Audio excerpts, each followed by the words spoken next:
One of the questions that comes in, and this is actually not an uncommon question I get in my office from spouses and from parents, is what do you do with a spouse or a child that seems to be stuck in the bad wolf mode or seems to be there more than the good wolf? With that question, the first thing that comes to my mind is, well, what's going on with that person? Why are they stuck in a bad wolf, which means in survival mode? My mind first goes to physical comfort. Usually, if a person's in pain, with back pain, constant chronic back pain, or sciatica, or headaches, or things like that, when we're in pain, we go into survival mode. We shrink into ourselves and we become very selfish. And so it's difficult to think outside of ourselves when we are in pain. We're trying to survive, trying to just get by. That's the first thing, is what's going on there. What can we do to minimize physical pain? Along with physical pain, a person could be tired.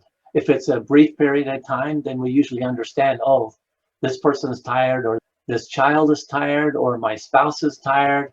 Maybe we just need to get some extra rest and then we'll be better tomorrow, if it's one of those things. If it's a more chronic thing, then I also ask about diet. What are you eating? How are you sleeping? That's a big question. I ask everyone that comes in as well, is, are you sleeping well? And then we go into sleep etiquette in ways to improve your sleep.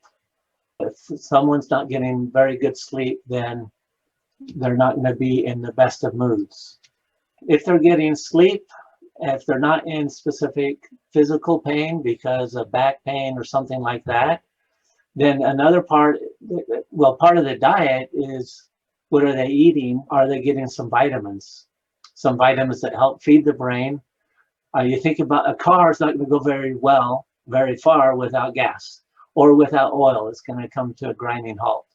In today's society, we cannot get all the full nutrition you need for our diets, even if we only ate fruits and vegetables out of the grocery store. We will not get all the minerals that we need for the function of our body. We need to supplement, have some good vitamins to supplement. Okay, and I know of some children who, when they were given some special vitamins, their behavior toned down and they became the sweet child that they were once known as. A lot of diet has to do with that. A lot of times today with ADD, there's the red dye and yellow dye and different things in food. There's allergies, and there's a lot of allergies that cause a lot of discomfort, that cause an individual to be in emotional pain and not necessarily in a good mood. Okay, so let's just rule out now if it's not diet, it's not pain, this person just has a bad attitude, then that's where it comes in, setting up boundaries. And a good book for that is called Boundaries. I just was talking to a couple earlier today, and they have a challenge with having boundaries. They seem to be very trying to please everyone, and because of that, they get exhausted. They can't do everything that everyone demands for them.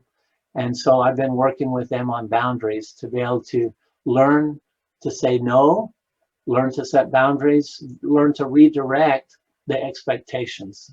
Sometimes they want to do some things, but not the whole thing. So it's learning to redirect that. That's part of setting boundaries and learning to establish that. If you feel like you're being held hostage, you are. And so that's part of setting boundaries, is to get yourself out of that position of being held hostage by that individual or the children. If you have a child or a spouse that seems to be very committed because of personality things, where they seem to be committed, that if they're not happy, they don't want anybody happy around them, that's where it comes to getting better boundaries. And I suggested that you get some professional help to sort through that. Usually where it comes up the most is when I only have one part of the couple come in, And oftentimes the spouse, everyone's heard of the term narcissistic, but oftentimes their spouse really is narcissistic, not just acting that way temporarily. So you have to work on setting boundaries, doing baby steps, and doing it more gentle and slowly if you have a mental disorder.